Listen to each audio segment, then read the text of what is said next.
Veena ಕಾಶಪ್ಪನವರಿಗೆ Congress ticket miss ಆಗಿದೆ. Ticket ಸಿಗದಿದ್ದಕ್ಕೆ ಕಣ್ಣೀರನ್ನ ಇಟ್ಟಿದ್ದಾರೆ ಕಾಂಗ್ರೆಸ್ನ ಟಿಕೆಟ್ ಆಕಾಂಕ್ಷಿ ವೀಣಾ ಕಾಶಪ್ಪನವರ್. ಬಾಗಲಕೋಟೆ ಲೋಕಸಭಾ ಕ್ಷೇತ್ರದ ಟಿಕೆಟ್ ಆಕಾಂಕ್ಷಿಯಾಗಿದ್ರು ವೀಣಾ ಕಾಶಪ್ಪನವರ್. ಟಿಕೆಟ್ ಸಿಗದಿದ್ದಕ್ಕೆ ಕಣ್ಣೀರನ್ನ ಇಟ್ಟಿದ್ದಾರೆ. ಈಗ ಬಾಗಲಕೋಟೆ ಜನರಿಗೆ ಸಂಯುಕ್ತ ಪಾಟೀಲ್ ಯಾರು ಅಂತಾನೆ ಗೊತ್ತಿಲ್ಲ. ಉದ್ದೇಶಪೂರ್ವಕವಾಗಿ ಟಿಕೆಟ್ ಮಿಸ್ ಆಗಿದೆಯಾ ಗೊತ್ತಾಗ್ತಾ ಇಲ್ಲ. ಕಷ್ಟ ಹಾಗೂ ಸೋಲೋ ಅಂತ ಸಂದರ್ಭದಲ್ಲಿ ನಾನೇ ಸ್ಪರ್ಧೆ ಮಾಡಿದ್ದೆ. ಸೋಲು ಗೆಲುವನ್ನ ಲೆಕ್ಕಿಸದೆ ನಾನು ಅವತ್ತು ಈ ಹಿಂದೆ ಸ್ಪರ್ಧೆಯನ್ನ ಮಾಡಿದ್ದೆ. ಪಟ್ಟಿ ಬಿಡುಗಡೆ ಬಳಿಕ ಮಾತನಾಡ್ತೇನೆ ಅಂತ ವೀಣಾ ಕಾಶಪ್ಪನವರ್ ಕಣ್ಣೀರನ್ನ ಇಟ್ಟಿದ್ದಾರೆ ಮಲ್ಲಿಕಾರ್ಜುನ್ ಖರ್ಗೆ ಅವರ ನಿವಾಸದ ಮುಂದೆ. ನೋಡ್ತಾ ಇದ್ದೀರಿ ದೃಶ್ಯಾವಳಿಗಳಲ್ಲಿ ಕಾಂಗ್ರೆಸ್ನ ಟಿಕೆಟ್ ಆಕಾಂಕ್ಷಿಯಾಗಿದ್ದಂತ ವೀಣಾ ಕಾಶಪ್ಪನವರ್ ಕಣ್ಣೀರನ್ನ ಇಟ್ಟಿದ್ದಾರೆ. ಟಿಕೆಟ್ ಸಿಗದ ಕಾರಣಕ್ಕೆ ಆಲ್ಮೋಸ್ಟ್ ಆಲ್ ಈ ಬಾರಿ 2024ರ ಲೋಕಸಭಾ ಕ್ಷೇತ್ರದ ಚುನಾವಣೆಯಲ್ಲಿ ಬಾಗಲಕೋಟೆ ಲೋಕಸಭಾ ಕ್ಷೇತ್ರದ ಕಾಂಗ್ರೆಸ್ನ ಟಿಕೆಟ್ ಸಂಯುಕ್ತ ಪಾಟೀಲ್ ಅವರ ಪಾಲಾಗಿದೆ ಅನ್ನೋದನ್ನ ಅರ್ಥಕೊಂಡ್ರು ಅಂತ ವೀಣಾ ಕಾಶಪ್ಪನವರ್ ದೆಹಲಿಯ ಮಲ್ಲಿಕಾರ್ಜುನ್ ಖರ್ಗೆ ಅವರ ನಿವಾಸದ ಮುಂದೆ ಕಣ್ಣೀರನ್ನ ಇಟ್ಟಿದ್ದಾರೆ. ತಮಗೆ ಯಾಕೆ ಟಿಕೆಟ್ ಸಿಕ್ಕಿಲ್ಲ? ಯಾರಾದ್ರೂ ಷಡ್ಯಂತ್ರ ಮಾಡಿದ್ದಾರಾ? ತಮ್ಮ ವಿರುದ್ಧ ಇರುವಂತ ಆರೋಪಗಳಾದ್ರೂ ಏನು? ನನಗೆ ಟಿಕೆಟ್ ತಪ್ಪಿಸ್ಲಿಕ್ಕೆ ಹೀಗೆಲ್ಲ ಮಾಡಿದಾರಂತ ಕಣ್ಣೀರನ್ನ ಇಟ್ಟಿದ್ದಾರೆ ವೀಣಾ ಕಾಶಪ್ಪನವರ್.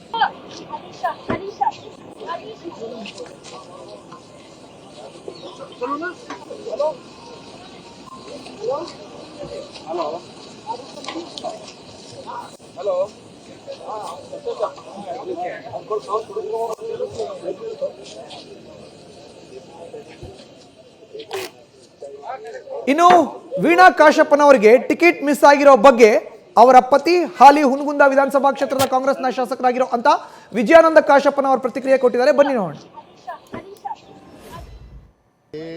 ನಿನ್ನೆ ಇವತ್ತು ಮಾಧ್ಯಮದಲ್ಲಿ ಏನು ಒಂದು ಪಟ್ಟಿ ಪ್ರಕಟ ಆಗಿದೆ.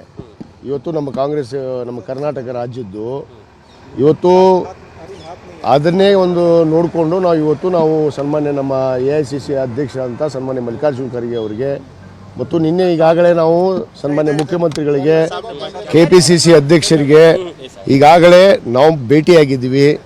ಈಗ 2019ರಲ್ಲಿ ನನ್ನ ಪತ್ನಿ ವೀಣಾ ಕಾಶಪ್ಪನವರು ಅಭ್ಯರ್ಥಿಯಾಗಿ ಸ್ಪರ್ಧೆ ಮಾಡಿದರು.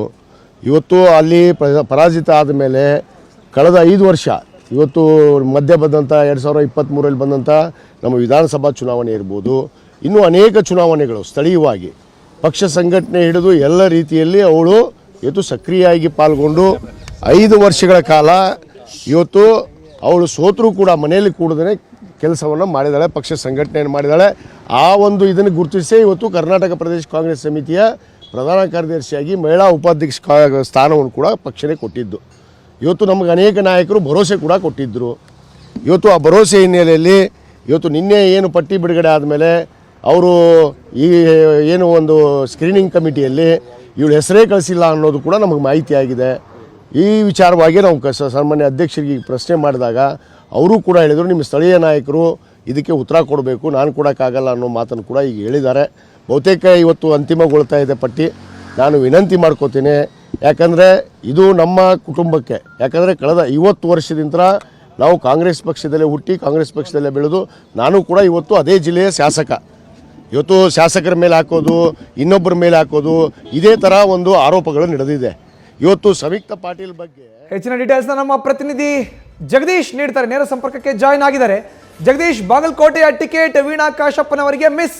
ನೇರವಾಗಿ ಮಲ್ಲಿಕಾರ್ಜುನ್ ಖರ್ಗೆ ಅವರ ನಿವಾಸದ ಮುಂದೆ ಕಣ್ಣೀರು, ಅವರ ಪತಿ ಕೂಡ ಬ್ಯಾಟಿಂಗ್. ಏನಾಯ್ತು ಆಕ್ಚುಯಲ್ ಆಗಿ ಖರ್ಗೆ ಅವರ ನಿವಾಸದ ಮುಂದೆ ಜಗದೀಶ್?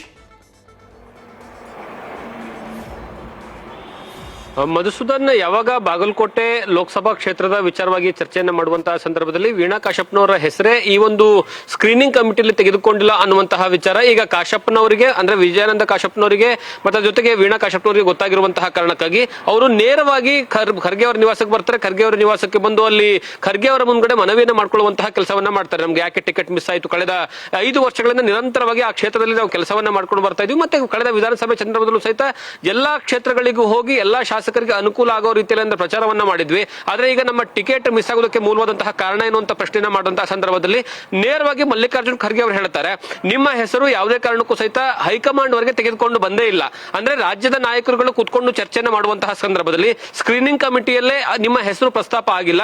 ಅಲ್ಲಿ ಇರುವಂತಹ ಸಂಯುಕ್ತ ಪಾಟೀಲ್ ಅವರ ಹೆಸರನ್ನ ಮಾತ್ರ ಇರುವಂತಹ ಕಾರಣಕ್ಕಾಗಿ ನಾವು ಸಂಯುಕ್ತ ಪಾಟೀಲ್ ಅವರ ಹೆಸರನ್ನ ಅಂತಿಮಗೊಳಿಸಲಾಗಿದೆ ಅನ್ನುವಂತಹ ವಿಚಾರವನ್ನ ಹೇಳ್ತಾರೆ.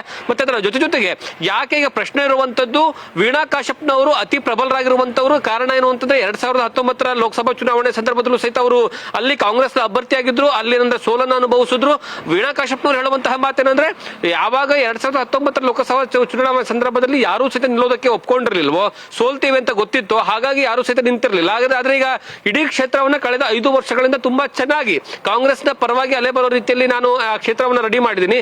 ಈಗ ಪಕ್ಕದ ಜಿಲ್ಲೆಯವರನ್ನ ಶಿವಾನಂದ್ ಪಾಟೀಲ್ ಅವರ ಮಗಳು ಸಂಯುಕ್ತ ಪಾಟೀಲ್ ಅವ್ರನ್ನ ಕರ್ಕೊಂಡು ಬಂದು ನಮ್ಮ ಜಿಲ್ಲೆಯಲ್ಲಿ ನಿಲ್ಲಿಸುವಂತದ್ದು ಎಷ್ಟರ ಮಟ್ಟಿಗೆ ಸರಿ ಅನ್ನುವಂತಹ ಪ್ರಶ್ನೆಯನ್ನ ಮಾಡಿದ್ದಾರೆ. ಮತ್ತೆ ಜೊತೆಗೆ ಬಹಳಷ್ಟು ಬೇಜಾರಾಗಿ ಕಣ್ಣೀರು ಹಾಕುವಂತಹ ಸಂದರ್ಭವೂ ಸಹಿತ ನಿರ್ಮಾಣವಾಗುತ್ತೆ. ಹಾಗಾಗಿ ಇವತ್ತು ಸಂಜೆಯವರೆಗೂ ಸಹಿತ ಕಾದು ನೋಡುವಂತಹ ತಂತ್ರಕ್ಕೆ ಮುಂದಾಗಿದ್ದು, ತದನಂತರ ಸಂಜೆ ಯಾವಾಗ ಅಧಿಕೃತವಾಗಿ ಕಾಂಗ್ರೆಸ್ನ ಪಟ್ಟಿ ಹೊರಗಡೆ ಬರುತ್ತೆ, ಯಾಕಂದ್ರೆ ಸಂಜೆ 4 ಗಂಟೆಗೆ ಇವತ್ತು ಮತ್ತೊಂದು ಬಾರಿ ಏನಂದ್ರೆ ಕಾಂಗ್ರೆಸ್ ನಾಯಕರುಗಳ ಸಭೆ ಇದೆ. ಆ ಸಭೆಯಲ್ಲಿ ಅಂತಿಮವಾಗಿ ಏನ್ ನಿರ್ಧಾರ ಆಗುತ್ತೆ ಅಂತ ತಿಳ್ಕೊಂಡು ತದನಂತರ ಅಧಿಕೃತವಾಗಿ ಪಟ್ಟಿ ಹೊರಗಡೆ ಬಂದ ನಂತರ ನನ್ನ ನಿರ್ಧಾರವನ್ನು ತಿಳಿಸ್ತೀನಿ ಅಂತ ಹೇಳೋ ಮೂಲಕವಾಗಿ ಕಾಂಗ್ರೆಸ್ ನಾಯಕರಿಗೆ ಒಂದು ರೀತಿಯಲ್ಲಿ ಸಂದೇಶವನ್ನು ಕೊಡುವಂತಹ ಕೆಲಸಕ್ಕೂ ಸಹಿತ ಮುಂದಾಗಿರುವಂತದ್ದು. ಹಾಗಾಗಿ ಇವತ್ತಿನ ಅಧಿಕೃತವಾದಂತಹ ಪಟ್ಟಿ ಬಿಡುಗಡೆ ಆದ್ಮೇಲೆ ಅವರು ಸುದ್ದಿಗೋಷ್ಠಿಯನ್ನ ಕರಿತೀವಿ ಅಂತ ಹೇಳಿದ್ದಾರೆ. ತದನಂತರ ಅವ್ರ ನಿರ್ಧಾರ ಏನಾಗಲಿದೆ ಅನ್ನುವಂತಹ ವಿಚಾರವನ್ನ ಸಹಿತ ಮಾಧ್ಯಮ ಗಡೆ ಮಾಹಿತಿ ಕೊಡುವಂತಹ ಕೆಲಸವನ್ನು ಸಹಿತ ಮಾಡುವಂತಹ ಸಾಧ್ಯತೆ ಇರುವಂತದ್ದು. ಮಧುಸೂದನ್, ಧನ್ಯವಾದ ಜಗದೀಶ್ ನಿಮ್ಮ ಮಾಹಿತಿಗೆ. ನ್ಯೂಸ್ ಫಸ್ಟ್ ನಿರ್ಭೀತಿಯಿಂದ ನಿಮ್ಮ ಪರವಾಗಿ.